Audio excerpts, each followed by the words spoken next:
오늘은 그 연옥 요원들을 위한 그 동공의 실천 방법, 오늘 몇 번째죠?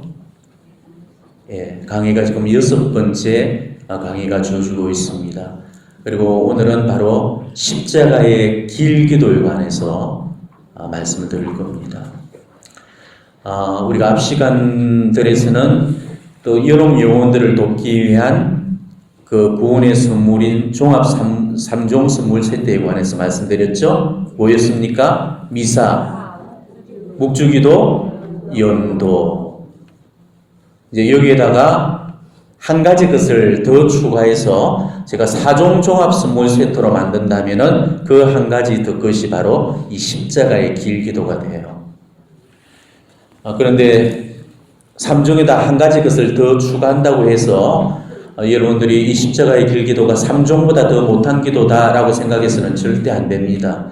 그렇게 따질 것 같으면 엄밀히 말하자면은 사실 이 십자가의 길 기도가 오히려 연도보다도 훨씬 더 힘있는 기도가 되는 거거든요. 왜냐면은 연도에는 전대사가 주어지지 않죠? 그렇지만 십자가의 길 기도에는 전대사가 주어지기 때문에. 그래서 제가 이 십자가의 길 기도보다도 연도를 먼저 말씀드렸던 그런 이유는 연도의 중요성을 여러분들에게 상기시켜드리기 위한 그런 목적이었지, 이 십자가의 길 기도보다도 그 연도가 십자가의 길 기도를 능가하기 때문에 그래서 이렇게 말씀드렸던 것은 절대 아니라는 사실 분명히 여러분 아셔야 됩니다. 이 십자가의 길 기도 속에는 미사나 묵주기도나 혹은 연도에 못지않는 거기에 버금가는 정말 우리가 다 알지 못하는 그런 비상한 힘과 능력이 그 안에 들어있어서 연옥 영혼들에게는 이루 말할 수 없는 그런 도움과 은총을 주게 된다는 거, 이걸 여러분이 명심을 하셔야 됩니다. 그래서 오늘은 이 십자가의 길 기도가 연옥 영혼들한테 어떤 도움을 주는지 거기에 관해서 여러분에게 말씀을 드리려고 해요. 근데 우선 참고적으로 제가 말씀드리는 거지만은 이 십자가의 길도가 연옥 영혼들한테 우리가 어떻게 도움을 주는가, 이거를 제가 말씀드리기에 앞서서 십자가의 길 기도가 제일 처음에 어떻게 시작이 되었는지 이거부터 여러분들에게 말씀을 드리려고 합니다. 우리가 이거를 알아야만이 십자가의 길 기도가 얼마나 힘있는 기도인가를 그때 비로소 우리가 알게 되는 거죠. 예수님의 십자가 길 기도를 제일 먼저 시작한 사람이 누굽니까? 누구? 성모님이셔요. 자, 성모님은 실제로도 예수님께서 이 걸어가셨던 그 십자가의 길을 제일 처음으로 그 뒤를 따라 걸으셨던 분이셨죠. 그리고 또한 실제로도 이 십자가의 길 기도를 만드셨던 분이셨습니다. 이 기도를 만들고 나서도 가장 먼저 바치셨던 분도 성모님이셔요. 그리고 또 성모님은 이 예수님 돌아가신 그 직후에도 그 겟세마니 동산에서부터 빌라도 관저를 지나서 갈발에 이르는 그 예수님께서 걸어가셨던 그 십자가의 그 길을 제일 먼저 찾아가시면서 밟으셨습니다. 그리고 예수님이 성천하신 이후로도 매일매일 그 고난의 장소들을 영급부 찾아가셨죠. 하루도 거르지 않고 거기서 십자가의 길을 바치셨습니다. 이거는 성모님이 비르지타 성녀한테 이 환시 중에 확인을 시켜줬던 그런 사실입니다. 그리고 그 이외에도 성모님은 이 십자가 길 기도를 일평생을 지속적으로 바치오셨죠. 우리 교회 복녀 중에 안나 카테리나 에머리히라는 수녀님이 계십니다. 바로 이 수녀님께서 환시로서 바로 그 장면을 확인을 하셨던 거죠.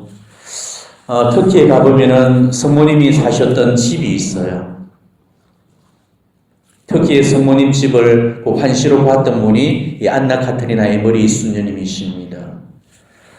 예수님이 돌아가신 뒤에 사도 요한이 성모님을 터키 에페소로 모시고 가게 되죠. 그리고 성모님께서 바로 그곳에서 당신 생의 마지막 9년을 보내게 되십니다. 안나 카테리나 에머리 수녀님은 이 성모님 생의 마지막 9년에 관한 이 환시를 보게 되시죠. 그리고 그 환시를 본 그대로 기록을 해둔 책이 바로 복되신 동정 마리아의 생애라는 그 책입니다. 이 책에는 성모님의 그 에페소에서의 그 9년간의 그런 생활들이 쭉 소개가 되고 있어요. 근데 그 책 내용을 따라서 어떤 사제가 그 수녀님이 묘사했던 그 장면들을 근거로 해서 그 책에서 묘사되고 있는 성모님 집 주변의 그 풍광들, 그 배경들을 이렇게 유심히 바라보면서 실제로 터키에 가서 조사단을 같이 김해에서 데려가서 터키의 성모님의 그 머물렀던 그 집을 탐사를 하게 됩니다.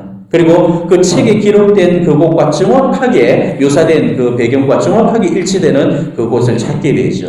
그래서 그렇게 전설 속에 묻혀 있었던 성모 마리아의 집이 바로 복료의 그 기록에 의해서 그 한 사제가 탐사대를 통해서 비로소 발견을 하게 되었던 것입니다.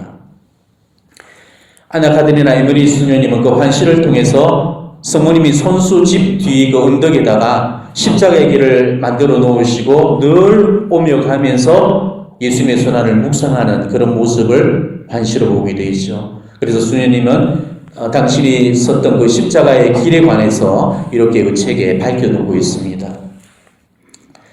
복되신 동정녀께서는 집 뒤 조금 떨어진 언덕에 일종의 십자가의 길을 만드셨다. 그분은 우리 주님께서 돌아가신 뒤 아직 예루살렘에 지내고 계시던 시절에 하루도 그러지 않고 갈바리아에 이르는 길을 주님과 함께 괴로워하는 마음으로 눈물을 흘리며 따라 걷곤 하셨다.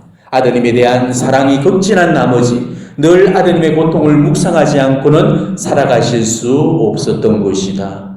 그분은 아드님이 가신 순환과 죽음의 길을 따라 걸으시는 사이에 기억에 담아둘 만한 지점들 사이의 거리를 발걸음으로 지어두셨다.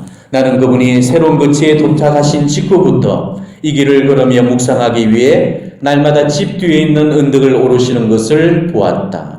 처음에는 성모님 혼자서 걸음수를 재면서 다니셨고 여러 번 거듭해서 걸음수를 재신 끝에 우리 주님의 순환과 죽음을 되새기며 적당한 지점들을 정하셨다. 그리고 이 지점들에 돌을 세워 표시하시거나 또는 이미 나무가 새는 곳에는 나무에다가 표시를 해두셨다. 그 길은 숲으로 이어졌는데 성모님은 수반의 언덕 하나를 갈바리아로 정해 표시해 놓으셨고 다른 언덕에 있는 작은 동굴은 그리스도의 무덤으로 정해 표시를 해 놓으셨다. 마침내 12지점에 표시를 하신 다음에 성모님은 시중드는 사람과 함께 그 장소를 찾아가셔서 침묵 중에 묵상하곤 하셨다. 각 지점에 이르면 두 분은 나란히 앉아서 그곳이 지닌 의미와 신비를 새롭게 마음에 새기고 그지없이 큰 사랑을 보여주신 주님과 함께 고통을 나누는 눈물을 흘리면서 그분을 찬미하였다. 나중에 성모님은 그 지점들을 더 말끔하게 정리하셨다. 나는 그분이 돌에다가 각처의 의미와 걸음수 등을 새겨넣는 것을 보았다. 또한 예수님의 무덤 자리인 동굴을 깨끗이 정돈하시어 기도하는 자리로 삼으시는 것도 보았다. 처음에는 글씨가 새겨진 평범한 표석들 외에는 각 지점을 나타내는 그림이나 고정된 십자가가 없었으나 계속 방문하여 주의를 기울여 살펴보았더니 그곳이 점점 아름답고 찾기 쉽게 바뀌어갔다. 나는 성모 마리아께서 세상을 떠나신 이후에 수많은 그리스도인들이 이곳을 찾아와서 땅에 엎드려 입을 맞추곤 하는 것을 보았다. 환시 내용을 그대로 읽어드렸습니다.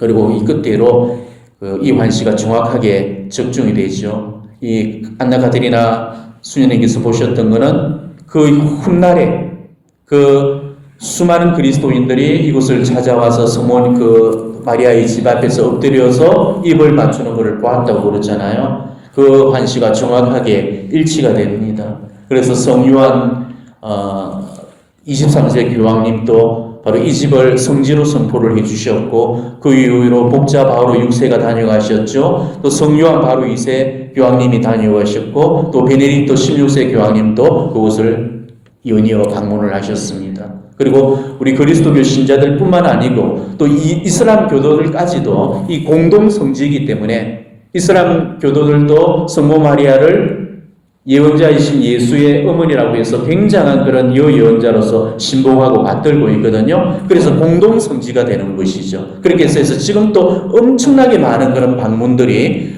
끊임없이 줄을 지어서 이어지고 있습니다. 아마 한 10여 년 전에 그곳에 큰 산불이 나서 주변의 완전 혼란은 다 타버렸는데 화마가 전혀 잡히지를 않았습니다. 점점 성모님 집 앞으로 이렇게 다가와서 성모님 집까지도 그 화마에 뒤덮일 그런 위험들이 굉장히 컸었는데 정말로 기적적으로 성모님 집 앞에서 거짓말같이 딱 멈춰버렸죠. 그로 인해서 오늘날 이 성모님 집이 그대로 보존이 되었던 것입니다. 그래서 그 당시에 그 터키 언론들이 이 사실을 대서특필로 보도하면서 신이 내린 그런 기적이라고까지 그런 표현을 할 정도였죠. 그뿐만 아니고 이 성모 마리아의 집 근처에서 샘솟아 나오고 있는 그 샘물들이 이 루르드에 버금가는 그런 기적수로 알려져 있습니다. 그래서 지금까지 수많은 그런 치유 이적이 지금도 끊임없이 일어나고 있죠. 우리가 이 사실만 보더라도 바로 그곳이 바로 성모 마리아의 집이었다는 것은 너무 분명한 그런 사실로 드러날 수 있을 겁니다. 아무튼 이 십자가의 길기도는 누가 고안해낸 창안물이다? 바로 성모님이 고안해내신 창안물이라는 거. 그래서 우리 교회가 이 2000년 역사를 살아오신 오는 동안에 바로 성모님께서 행하셨던 그 모범을 그대로 우리가 따라서 지금까지 2000년 역사 동안 이 십자가의 길기도를 바쳐왔다는 것입니다. 그리고 그것이 또 하나의 전통이 되어서 이 오늘에 이르고 있다는 거죠. 우리는 보통 이 십자가의 길기도를 지금 보내고 있는 사순 시기에 금요일이라든지 특별히 또 성금요일에만 바치는 줄 아는 그런 신자들이 많이 있는데 연중 어느 때라도 우리는 이 십자가 길기도를 바칠 수가 있는 거고 또 바쳐도 되는 겁니다. 여러분 한번 생각해 보십시오. 예수님의 그 순환 십자가의 길을 제일 처음으로 묵상을 하셨고 제일 처음으로 바치셨던 분이 그 성모님이셨다면은 이 기도가 얼마나 하느님 마음에 드는 기도일까 그거를 생각해 보십시오. 성모님이 바친 기도라면은 하느님 마음에 들지 않은 기도는 이 세상에 존재하지 않겠지요. 단 한순간도 하느님의 뜻을 거스러 본 적이 없는 그런 복되신 성실한 동정력에서 심사숙고 끝에 이 기도를 만들어내셨다면 우리 하느님께서 얼마나 좋아하실 거고 그렇다면 이 기도의 그 효험이라는 것은 우리가 의심할 여지가 없는 거죠. 예수님의 순환 십자가의 고통을 우리가 묵상하는 거 이거는 너무나도 유익하고 훌륭한 그런 기도 방법 중에 한 가지입니다. 그래서 우리가 교회 2000년 전통 안에서 수많은 그런 성인 성녀들도 예수님의 순환 십자가의 길기도를 바치면서 예수님의 순환 고통에 동참을 하고 일치하려고 부단히 노력을 했던 것이죠. 십자가의 길기도를 바치면서 우리가 각처로 이동하면서 이 바치는 기도가 뭡니까? 어머니께 청하오니 제 마음속에 주님 상처 깊이 새겨 주소서. 이게 바로 우리가 십자가의 길기도를 바치는 이유죠. 예수 그리스도의 순환 고통을 내가 가지면서 그분의 순환과 내가 일치하고자 하는 이보다 더 우리에게 뛰어난 기도의 방법이 어디가 있겠어요? 그러니까 십자가의 길기도가 얼마나 훌륭한 기도인가는 바로 여기서 드러날 수가 있다는 거죠. 보나벤투라 성인께서는 이런 충고를 하십니다. 선에 나아가고 거룩하게 되고자 하는 사람은 예수 그리스도의 고난을 묵상하십시오. 그러면서 이런 이야기를 덧붙입니다. 진정한 그리스도인이라면 단 하루도 예수님의 순환 고통을 잊고 사는 날이 없어야 합니다. 이렇게 강조를 하십니다. 어느 날 예수님께서 대제르트루다 성녀한테 이런 말씀을 하십니다. 나의 순환을 묵상하는 기도를 나는 가장 좋아한다. 내가 당한 순환을 잠시라도 묵상하는 것이 내 순환 죽음에 관해 직접적인 언급이 없는 길고 다양한 신심 활동보다도 훨씬 더 값지단다. 이렇게 이야기를 하시죠. 그러니까 어떻게 많은 그런 기도를 해도 당신의 순환 고통을 묵상하는 그 기도를 넘어갈 수가 없다는 것입니다. 예수님께서는 파우스티나 성녀한테도 이런 말씀을 하십니다. 채찍질을 피가 나도록 1년 내도록 하는 것보다 나의 슬픈 순환을 1시간 동안 묵상하는 것이 더욱더 큰 공로가 된다. 나의 고통스러운 상처들을 관상하는 것이 너에게 더 이로우며 나에게는 더욱더 큰 기쁨을 준다. 이렇게 말씀하십니다. 그렇다면 이 십자가의 길기도만큼 예수님의 순환 십자가 길을 따라가면서 예수님의 순환 고통을 우리가 충실하게 묵상할 수 있는 그런 기도의 방법은 없는 거라는 거죠. 그렇기 때문에 성모님께서도 바로 이 기도를 만들어서 바치셨던 거고 그래서 예수님께서 이 기도를 그토록 칭송하시면서 좋아하셨던 이유가 되는 것입니다. 성모님께서 절개 바치셨고 또 예수님께서도 그만큼 좋아하신다면 이걸 우리가 뒤집어 엎으면 사탄 마귀들이 제일 싫어하는 기도가 바로 이 기도라는 거예요. 아마 모르긴 하지만은 마귀들이 제일 싫어하는 기도의 한 가지가 아마 이 십자가의 길 기도일 겁니다. 마리노 레스토레포라는 분이 계셔요. 들어보신 분들은 아마 아실 건데 현재 선교사로서 아주 왕성하게 전 세계를 돌아다니면서 선교 활동을 펼치고 계시는 분이죠.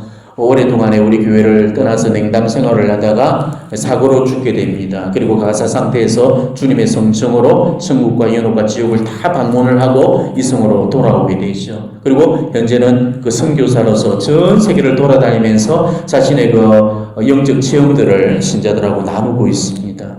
근데 이분이 여러 그런 강연들을 많이 하고 계시는데 그 중에 십자가의 길 기도에 관해서 그분이 하신 말씀이 있어요.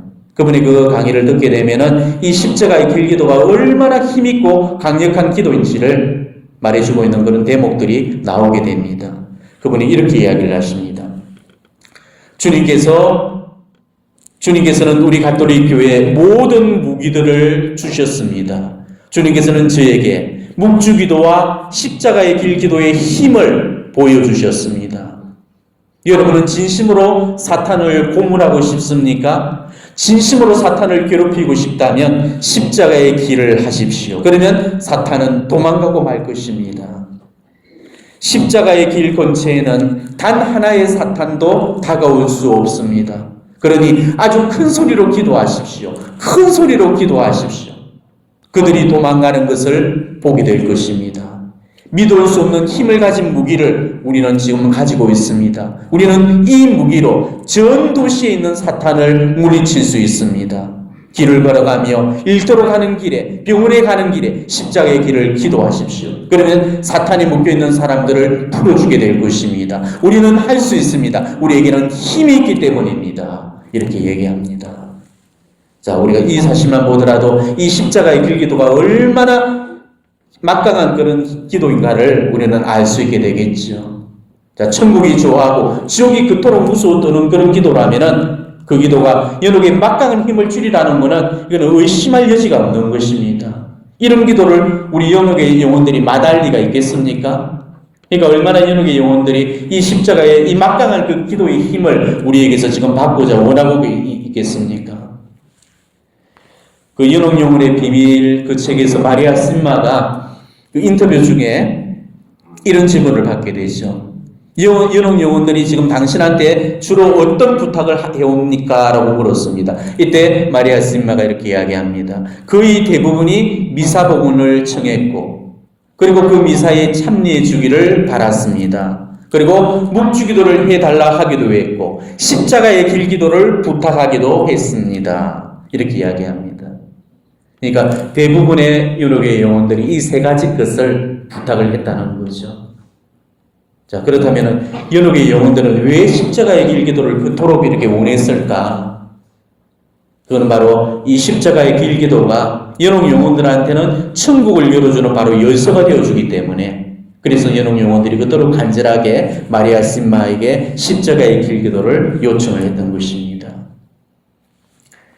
우리 교회는 마리아 드 티니라는 티니아라는 그 복류가 계셔요. 근데 이 복류가 체험했던 그 이야기가 우리 교회 전승에서 내려오고 있습니다. 복류는 매일 이 십자가 길 기도를 하면서 혼의 세월을 연옥 영혼들을 위로하면서 그렇게 보내왔습니다.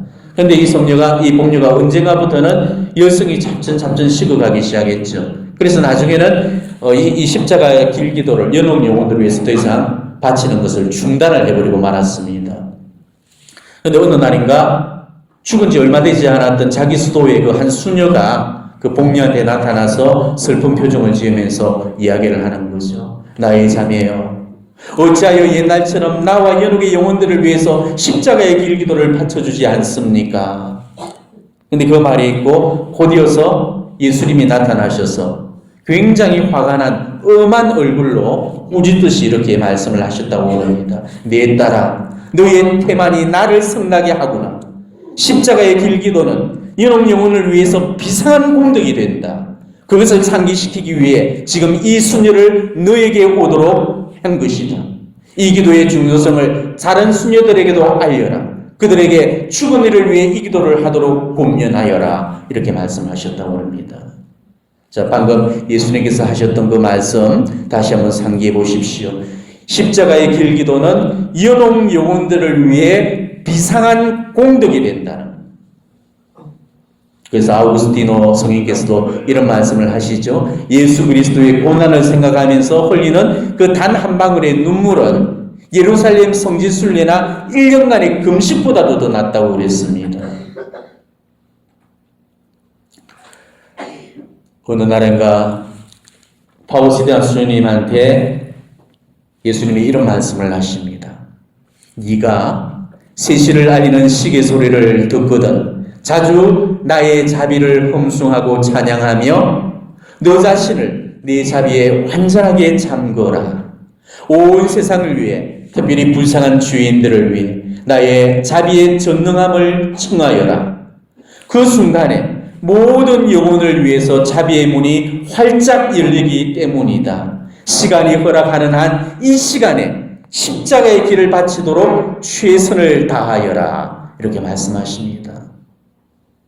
자비의 시간에 절대 십자가의 길기도가 생략되어서는 안 될 이유가 바로 여기에 있는 거죠.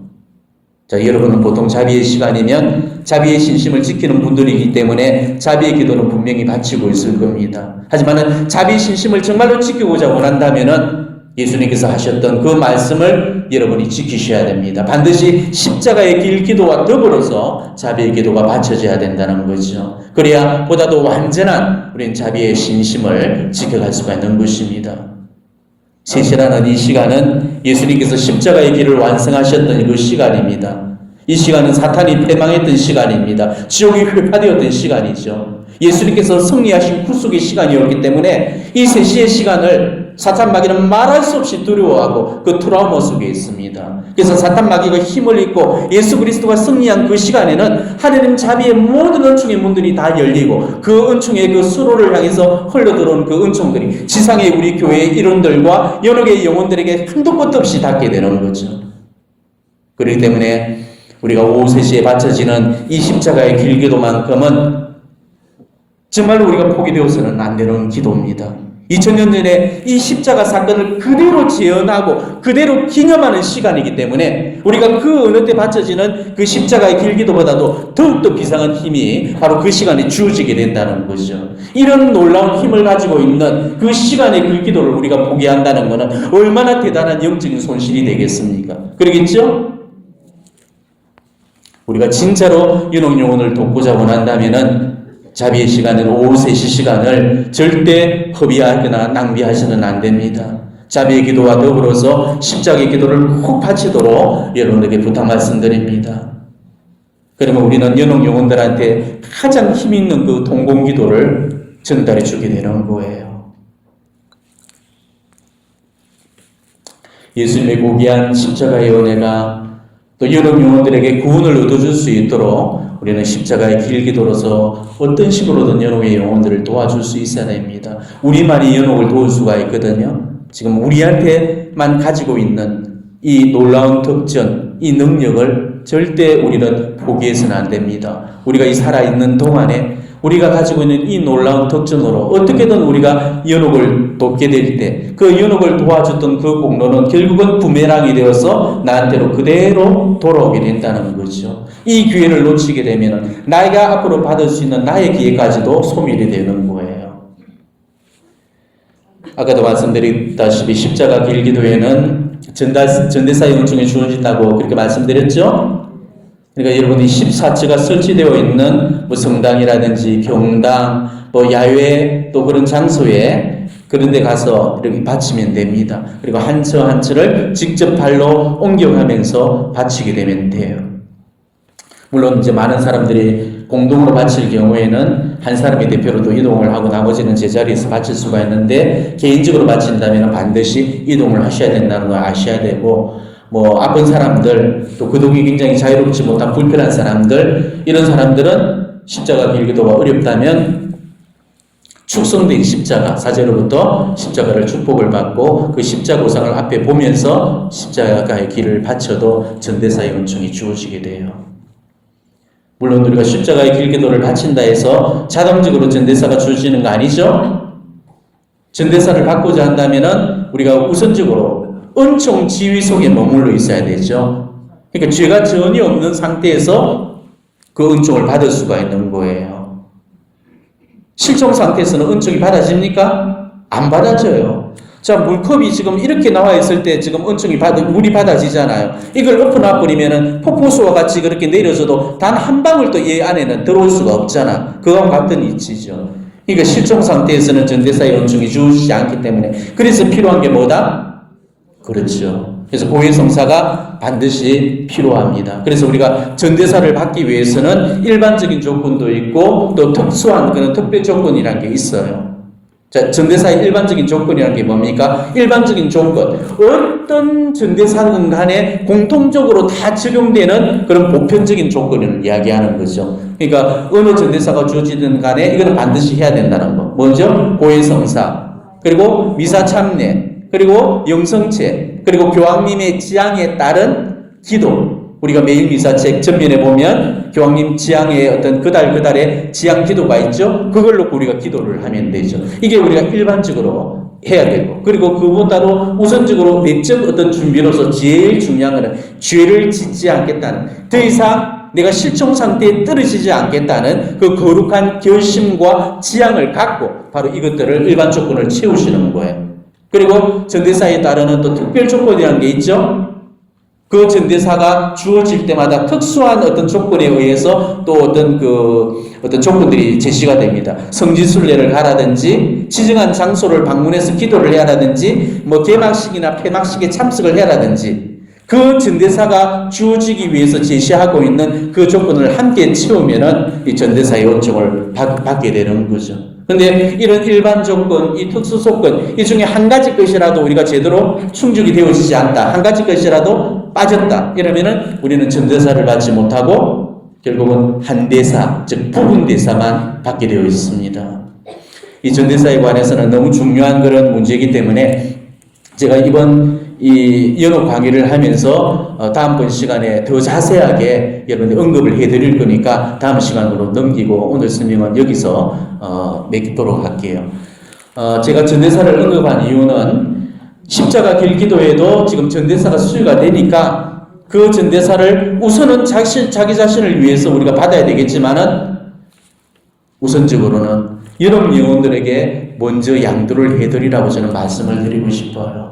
많은 사람들은 어떻습니까? 우선적으로는 지금 내 앞가림이 중요하니까 내 걸 먼저 채우고 나머지 거를 돌리게 되시죠. 그죠? 우리가 하느님께 드리는 것도 그러잖아요. 내가 다 쓰고 남은 거 하느님께 바치는 거지, 하느님한테 먼저 바치고 남은 걸 꼭 우리가 씁니까? 그러니까 우리가 하느님한테도 그러는데 뭐 다른 사람들을 위해서 기도하는 거, 내 새끼, 내 자식들, 내 남편 뭐 다 기도하고 난 이후에 시간 있을 때 그 다음에 이제 김강진 신부 기억해주고 누구 기억해주시, 뭐 내 자식 놔두고 쟤부터 기억해주겠어요? 다 마찬가지라는 거죠. 우리가 연옥 영혼들을 위해서 기도를 바쳐줄 때도 연옥 영혼들을 우선적으로 생각하지 않고 우선적으로 내가 받을 전대사부터 채우고 나머지 거를 이제 우리가 돌리게 된다는 거죠. 그래서 여러분들에게 오늘 이것부터 우리가 조금 생각을 다시 해보자는 의미로 제가 이 말씀을 좀 드리는 것입니다. 우리가 연옥 영혼들한테 전대사를 내가 안 갖고 그걸 그냥 양도시켜버리게 되면은 오히려 내가 받을 때보다도 훨씬 더 큰 그런 은총들이 양쪽으로 다 주어진다는 거예요. 무엇보다도 연옥 영혼들한테는 가장 큰 그런 구원의 선물로 제일 먼저 아마 틀림없이 전달이 될 거고, 양도해줬던 저 자신도 자기 공로를 연옥 영혼들한테 양보시켰다고 해가지고 그 은총이 그냥 사라지거나 빼앗기지 않는다는 것입니다. 자기 은총을 고스란히 받을 뿐만 아니고 연옥과 지상을 통틀어서 제일 큰 애덕을 실천해냈죠. 오늘 복음에서 그렇지 않았습니까? 여기 있는 형제 중에 가장 보잘것없는 형제 하나에게 해준 것이 곧 나에게 해준 것이다 하면서 바로 그 심판의 기준을 바로 예수님이 그거로 삼으셨단 말이에요. 천국과 지상을 연옥과 지상을 통틀어서 가장 불쌍한 그 사람들이 누구겠어요? 연옥의 영혼들이잖아요. 그러니까 우리가 연옥 영혼들에게 베풀어 준 거는 애덕 중에서도 가장 놀라운 애덕, 이 세상에 이보다도 더 놀라운 애덕은 있을 수가 없는 거죠. 그래서 그 애덕을 베풀어 준 그 사람한테는 하나님께서 특별한 그런 보상을 더욱더 선사를 해주신다는 거죠. 이거는 우리가 다 이해하지 못하는 바로 하느님 자비에 불가해한 그런 신비라는 것입니다. 내 거를 줘버렸으니까 이제 나한테는 없어야 되지만은 오히려 내 공로가 하나도 사라지지 않고 내 공로는 내 공로 그대로 받게 되었고 거기다 덤으로 얹어가지고 또 다른 은총까지 주어진다는 거죠. 하느님의 자비를 살고 이 하느님의 자비를 실천한 이들한테는 하느님은 절대로 공의의 법을 적용시키지 않습니다. 자비의 법만으로 그 영혼을 대하게 되죠. 그렇기 때문에 이 논리가 가능하다는 것입니다. 이해가 되겠죠? 그렇기 때문에 우리가 십자가의 길기도를 통해서 얻게 되는 이 대사의 은총, 그 대사의 그 공로를 연옥 영혼들한테 우리가 넣어준다면은 결국은 나한테도 좋은 일이고 연옥 영혼들한테도 좋은 일이고 그야말로 누이 주고 매부 좋은 일이라는 거예요. 십자가의 길기도라는 것도 그렇고요. 모든 기도에서 받게 되는 그 은총들 내가 다 먼저 독식하려고 하지 말고 먼저 연옥 영혼들에게 양도할 수 있도록 하십시오. 그러면 우리 공로는 하나도 사라지지 않고 오히려 2배, 3배의 몫으로 배가가 될 거고 더 큰 그 놀라운 우리의 선물로 되갚아진다는 사실 반드시 명심하시기를 바랍니다. 여러분들이 십자가 길기도를 바치실 때 어떤 형식의 좀 구애를 받지 않으셨으면 좋겠어요. 가톨릭 기도서 없으면은 십자가 길기도 못 바치는 그런 사람들이 있죠. 그런 사람들은 결국 염경기도에 붙들려 사는 사람들입니다. 근데 이 열심한 사람들 중에는 염경기도 외에는 못 바치는 사람들이 있습니다. 그러니까 책 없이는 아무것도 못하는 벙어리가 되어버리죠. 염경기도 속에 빠져있는 그 사람은 책이나 기도문 없이는 하나도 기도를 할 수 없어. 그런데 우리가 실제로 영성생활이 심화되고 기도생활로 더 깊이 나아가면 나아갈수록 결국 우리가 추구해야 될 그 길은 염경기도에서 묵상기도로 나아가야 되고 묵상기도에서 결국 우리가 추구해야 될 길은 관상의 기도예요. 관상기도를까지 이뤄야 돼. 묵주기도 하다 못한 이 묵주기도도 염경기도에 머물러서는 안 돼. 이것도 관상기도로까지 우리가 나가져야 돼요. 그러니까 책 없이도 그냥 자유롭게 내 몸뚱이만 움직이면서 한 처 한 처 그래가 옮겨 다니면서 정말로 자유롭게 예수님의 고난을 이렇게 묵상을 하다 보면은 가톨릭 기도서가 제시하고 있는 그 묵상의 내용보다도 훨씬 더 풍부하고 깊이 있는 자기만의 십자가의 길기도를 바칠 수가 있는 거죠. 교회의 힘으로 바쳐지는 그 기도보다도 내가 묵상한 내 것으로 바쳐지는 그 기도가 하나님 앞에서 훨씬 더 큰 힘을 주게 된다는 거, 이건 아마 틀림없는 사실이 될 것입니다. 그런데 여러분이 십자가 길기도를 바치더라도 사람마다 주어지는 그 공로가 다 다르다는 것만 아십시오. 내가 무조건 십자가 길기도 14절까지 끝내놨다, 그래서 공로가 나도 똑같이 받는다 생각하시면 안 돼. 제가 그때도 누누이 말씀드렸지만은 정말 그 사람이 하느님의 뜻을 얼마나 잘 실천하는가에 따라서도 그 공로는 달리 주어지게 될 거고요. 그 사람의 열심과 믿음의 정조에 따라서도 분명히 달라질 거고, 보석과 고통의 희생적인 그런 가치에 의해서도 분명히 그 공로가 달라지게 되어 있습니다. 저는 가끔씩 감동적인 십자가의 길기도를 사제생활하면서 신자들 안에서 이렇게 발견을 하곤 했습니다. 예를 들어서 아주 한겨울 그 성당에서 십자가 길기도를 바치는데 그 한겨울에 이 성당 안에 아무도 없는 여기에 뭐 스팀도 없죠. 이 시멘트 바닥에 얼마나 냉기가 올라옵니까? 그런데 신발 벗고 양말 벗고 맨발로 14절을 늘 바치는 그 자매도 제 본당에 있었습니다. 아주 추운 겨울날에 정말 전국의 그 최강寒파가 전국을 뒤덮던 그날에 그런 어떤 그런 추운 그런 날 야외에서 그것도 외투를 다 벗고 정말 얇은 티셔츠 하나 입고 십자가 길기도를 바치는 그런 분들도 저는 봤습니다.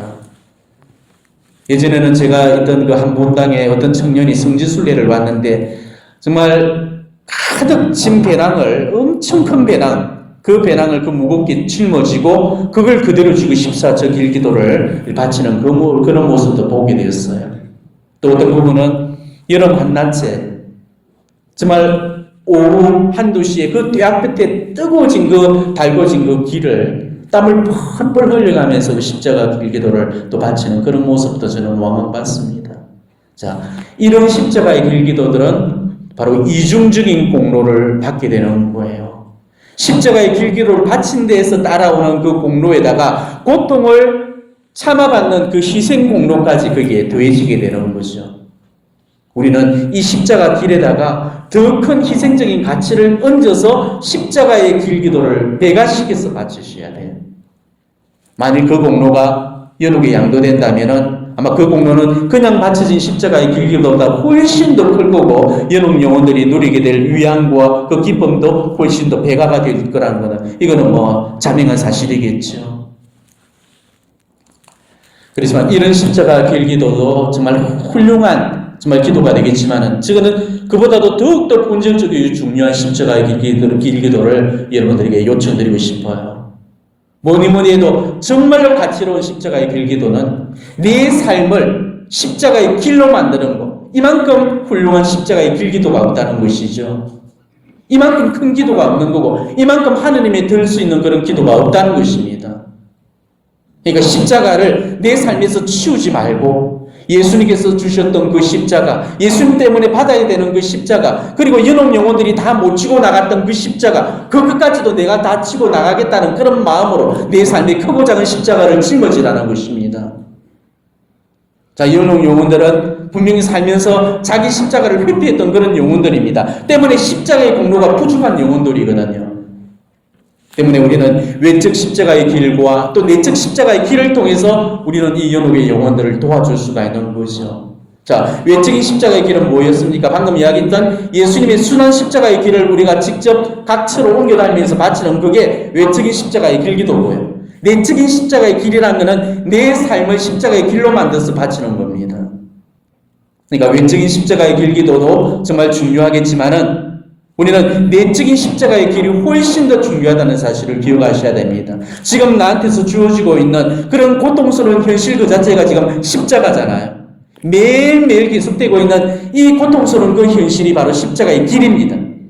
내 삶을 바로 이 십자가의 길로 만드십시오.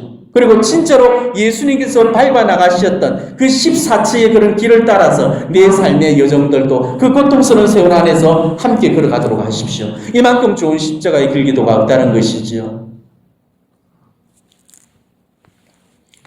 우리가 바치고 있는 십자가 길기도는 사실은 예수님께서 걸어가셨던 십자가의 길기도고요. 내가 걸어가야 될 나만의 십자가의 길이라는 것이 우리 각자한테는 다 따로 존재하는 것입니다. 바로 그거를 기도로 만들어서 바쳐달라는 것이죠. 내 십자가로 말미암아서 내 삶이 그것이 정말 기도가 되어질 때 그게 진짜로 내 삶 속에서 십자가의 길기도가 되어진다는 것입니다. 어떤 십자가 길기도문을 보니까 예수님의 이런 말씀이 나옵니다. 지금 네가 걷고자 하는 이 십자가의 길은 너 홀로 걷는 것이 아니다. 내가 너와 함께 걷는다. 2000년 전 내가 걸었던 십자가 길과 지금 너의 길은 또한 하나이다. 그러나 이 차이를 분명히 기억하여라. 네가 네 생애를 죽음으로 장식하기 전까지 나의 생애는 미완성이라는 것을, 이제 나의 길은 너의 삶으로 장식이 될 때 비로소 완성될 것이다. 그리고 내가 내 죽음으로 내 생애를 장식할 때까지 내 생애는 미완성이었다. 너희의 길은 너희가 삶으로 그 길의 마지막을 장식하기 전까지는 완성되지 않을 것이다. 순간순간 너희에게 일어나는 모든 일을 위해 내 표지가 찍혀 있음을 굳게 믿고 신뢰하면서 너희에게 다가오는 매 순간을 그대로 받아들여라. 이제 가라. 네 십자가를 져라. 그리고 너희 삶으로 너희의 길을 완성시켜라. 제가 방금 말씀드렸던 그 내용들하고 일치되는 내용들이죠. 이런 게 진짜로 우리가 바쳐야 될 십자가의 길기도라는 거죠. 내가 예수님이 걸어가신 그 십자가의 길이 아니고 내가 걷는 내 십자가의 길을 걸어가라는 겁니다. 내 십자가의 길이 완성되는 그 순간에 아직 미완성으로 남아있는 그 예수님의 그 십자가의 길이 내 삶에 의해서 비로소 완성되어질 수 있다는 거예요. 그러니까 내게 어떤 십자가가 있다면 그걸 놓고 거룩한 지향으로 기도드리도록 하십시오. 주님, 지혜 지금 이 십자가를 우리 주님의 십자가와 일치시킵니다. 예수님을 사랑하는 마음으로, 예수님을 기쁘게 해드리고자 하는 지향으로 예수님께 위로를 드리기 위해서 주의 이 십자가를 봉헌합니다. 이것도 공로가 되어진다면 이 공로 저에게 주시 마시고 불쌍한 여러분의 영혼들에게 주어주십시오. 우리가 이렇게 기도의 지향을 드리고 내 십자가를 예수님의 골고타까지 우리가 말없이 지고 간다면 구태여 우리가 14처 한 처를 밟아나가는 외적인 십자가 길기도를 바치지 않더라도 우리가 이미 지향으로 바쳐진 그 십자가의 그 길기도가 더욱더 예수님의 마음에 들고 더욱더 효과적인 그 공로를 여러분의 영혼들에게 전달을 해줄 수 있다는 것이죠. 오늘 이 십자가의 길기도가 여러분 영혼들한테 얼마나 큰 도움이 되는지 아마 여러분들이 분명히 깨달으셨을 거니까 앞으로 여러분들이 바치는 이 십자가의 길기도도 아마 조금씩 달라질 거라고 저는 믿습니다. 십자가의 길기도를 통해서 얻는 그런 대사들 정말 여러분 영혼들을 위해서 더없이 많이 양보할 수 있는 그런 여러분 되셨으면 좋겠습니다. 아멘.